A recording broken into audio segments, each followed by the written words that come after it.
नमस्कार बच्चों, मैं आलोक कुमार एशियन आईसी जेवल गाजीपुर से कक्षा 10 भौतिक विज्ञान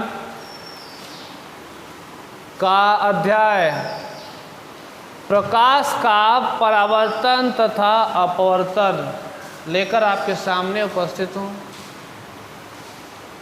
reflection and refraction of light, इसमें हम लोग देखेंगे प्रकाश के बारे में अध्ययन करेंगे। अपवर्तन क्या है, परावर्तन क्या है, प्रकाश की गति कैसे होती है, प्रकाश का वेग कितना होता है, और इसमें दर्पण प्रकाशीय यंत्र के बारे में पढ़ें, दर्पण के बारे में और लेंस के बारे में। दर्पण कितने प्रकार के होते हैं, गोलीय दर्पण, लेंस कितने प्रकार के होते हैं, उनसे प्रतिबिंब कैसे बनते हैं, इत्यादि। तो आइए हम देखते हैं, सबसे पहले जाने प्रकाश होता क्या है। प्रकाश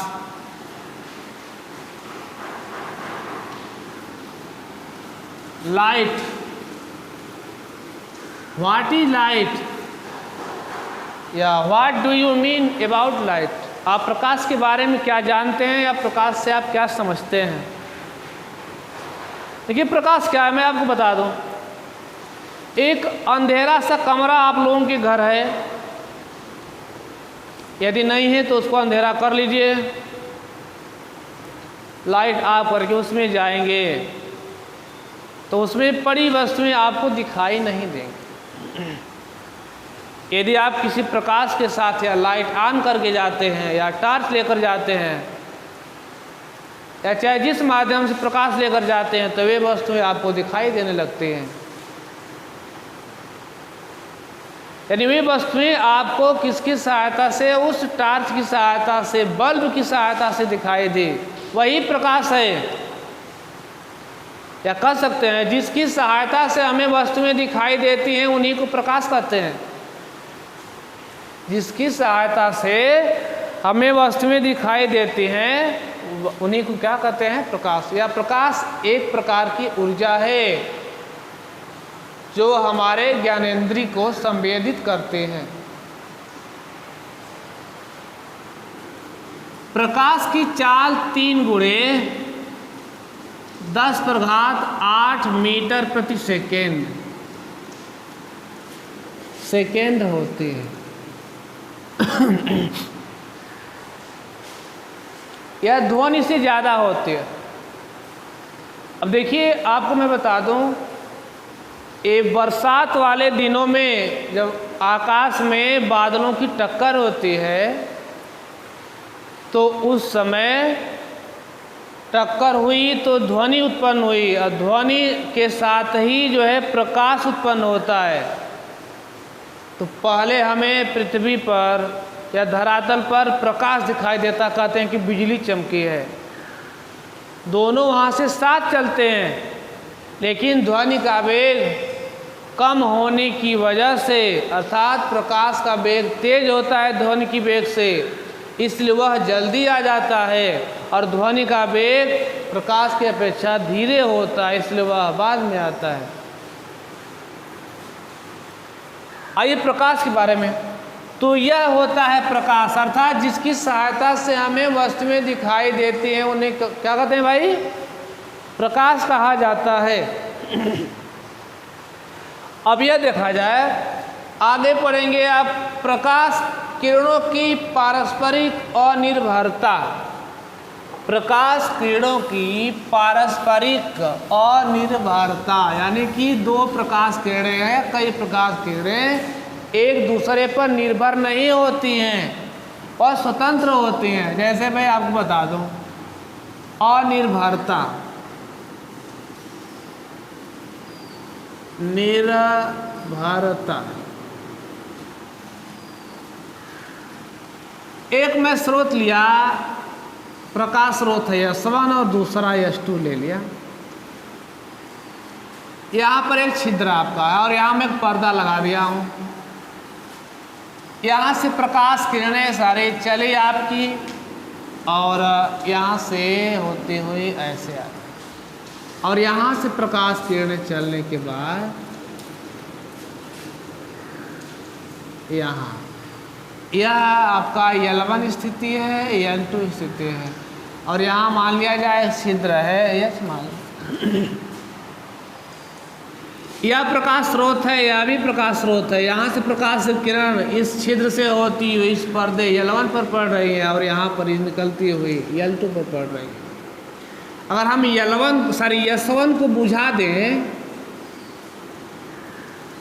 तो S2 से जो प्रकाश किरण यहाँ पर पड़ रही है उसका प्रतिबिंब उसी तरह बनेगा, या इसको बुझा दें तो इसका प्रतिबिंब यहाँ बनेगा।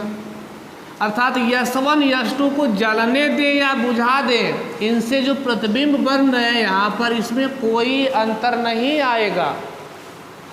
S1 S2 को, इन प्रकाश स्रोतों को जलने दें या बुझने दें, एक दूसरे से जो यहाँ पर प्रतिबिंब बन रहे हैं, इसकी छाया बन रही है,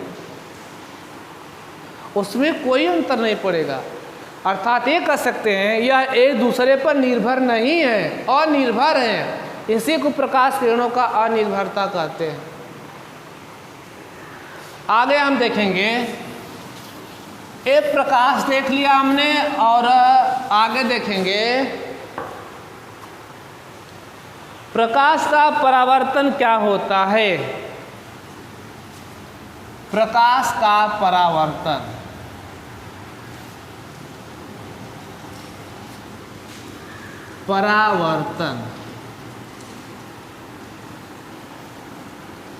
reflection, of light. Reflection means परावर्तन और रिफ्रैक्शन मीन्स होता है अपवर्तन। सॉरी, अब इसमें देखा जाए अपवर्तन क्या होता है। जब प्रकाश की किरणें किसी चिकने तल पर गिरती हैं या पड़ती हैं तो उससे टकरा करके वापस लौट आती हैं। इस घटना को प्रकाश का परावर्तन कहते हैं। जब प्रकाश की किरणें, ये मान लीजिए सतह हो गया, चिकना सतह हो गया, प्रकाश की किरणें आ गई इधर से,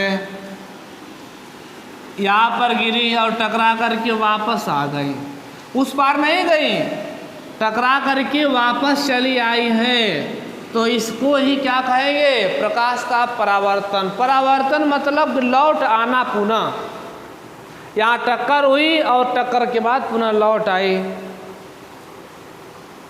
तो जब प्रकाश की किरण किसी चिकने तल पर गिरती हैं तो टकराने के पश्चात पुनः वापस लौट आती हैं। इस घटना को क्या कहेंगे, इसी को ही प्रकाश का परावर्तन कहा जाता है। आगे आप देखेंगे प्रकाश परावर्तन संबंधित कुछ परिभाषाएं देखेंगे।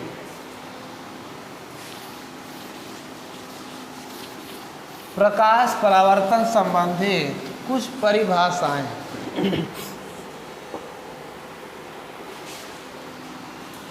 आ लेते हैं एक समतल दर्पण।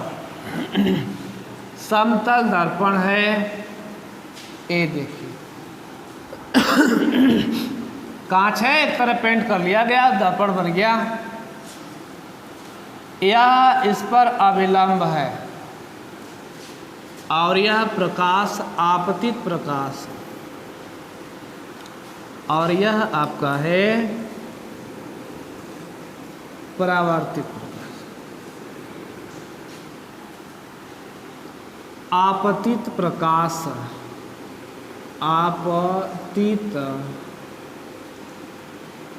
और यह परावर्तित।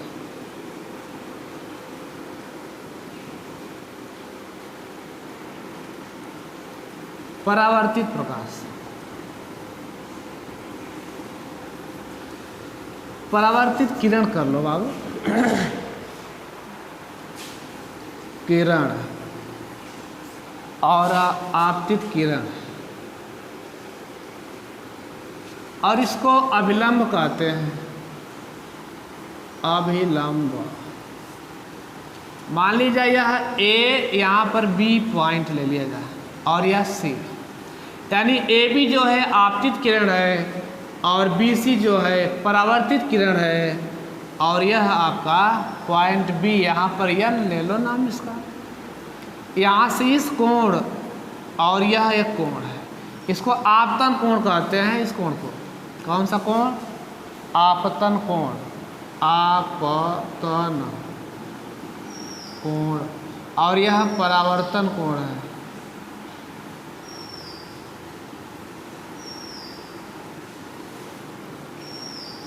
यह कोण परावर्तन कोण और यह कोण आपतन कोण हो गया।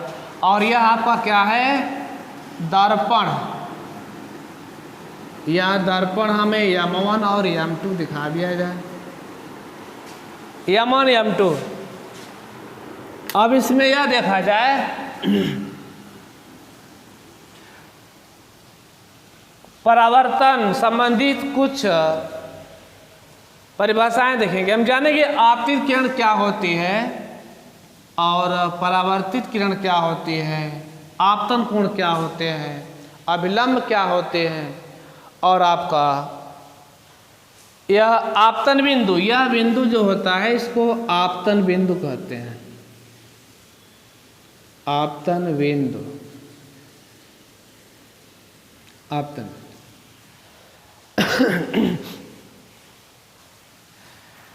अब ये देखा जाए दर्पण पर, देखिए आपतित किरण की मैं परिभाषा बोल रहा हूं। दर्पण पर गिरने वाली किरण, दर्पण पर गिरने वाली किरण को आपतित किरण कहते हैं। और दर्पण से परावर्तित होने वाली किरण को परावर्तित किरण कहते हैं। फिर से, दर्पण पर गिरने वाली किरण को आपतित किरण कहते हैं और दर्पण से परावर्तित होकर लौटने वाली किरण को परावर्तित किरण कहते हैं। और आपतित किरण दर्पण को जिस बिंदु पर मिलती हैं उस बिंदु को आपतन बिंदु कहते हैं। आपतित किरण दर्पण को जिस बिंदु पर मिलती है उस बिंदु को क्या? आपतन बिंदु कहा जाता है।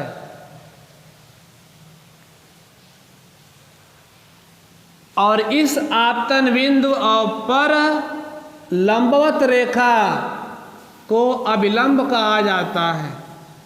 आपतन बिंदु पर इस लंबवत रेखा को क्या कहेंगे? अभिलंब कहा जाता है। सॉरी। अब ये देखा जाए आपतन कोण क्या होते हैं। अभिलंब और आपतित किरण के बीच बनने वाले कोण को आपतन कोण कहा जाता है। और इसके बाद अभिलंब और परावर्तित किरण के बीच बनने वाले कोण को परावर्तन कोण कहते हैं। तो यह है आपका परावर्तन से संबंधित कुछ परिभाषाएं थी। इनकी आवश्यकता पड़ती रहेगी, इनको आप याद रखेंगे। आगे आप देख लीजिए।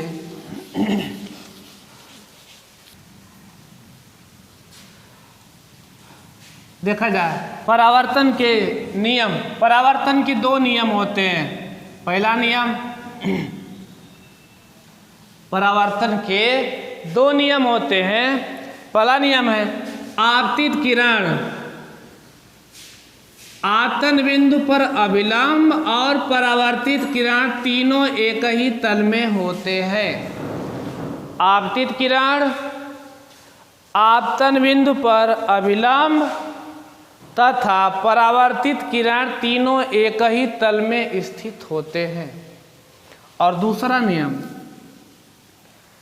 आपतन कोण बराबर होता है परावर्तन कोण के, यानी परावर्तन कोण सदैव आपतन कोण के बराबर होता है, अर्थात अविलंब से जितना कोण पर यह रेखा यहाँ पर आएगी उतना ही कोण पर यह रेखा वापस, फिर यह किरण वापस लौट जाएगी। तो यह परावर्तन के दो नियम होते हैं। और अगली हेडिंग आप देख लेंगे पॉइंट, प्रकाश की उत्क्रमणीयता। प्रकाश की उत्क्रमणीयता, रिवर्सिबिलिटी ऑफ लाइट।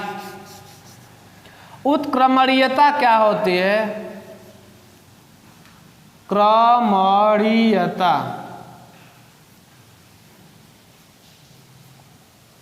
प्रकाश उत्क्रमणीयता यानी प्रकाश यहां से जब आया ए बी प्रकाश आपतित तो परावर्तित हो गया बीसी किरण से। यदि प्रकाश इधर से आएगा, आपतित किरण यह बन जाएगी, तो परावर्तित इधर इस तरह से परावर्तित हो जाएगा। यही प्रकाश की उत्क्रमणीयता है, यानी आपतित किरण है तो परावर्तित किरण इधर, यदि आपतित किरण इस तरह से है तो परावर्तित किरण इधर हो जाएगी। यही क्या है? प्रकाश की उत्क्रमणीयता है। आगे टॉपिक आप देख लेंगे प्रतिबिंब। प्रतिबिंब क्या होते हैं? लास्ट टॉपिक है इस वीडियो के। प्रतिबिंब में आप देखेंगे प्रतिबिंब, इमेज, इमेज।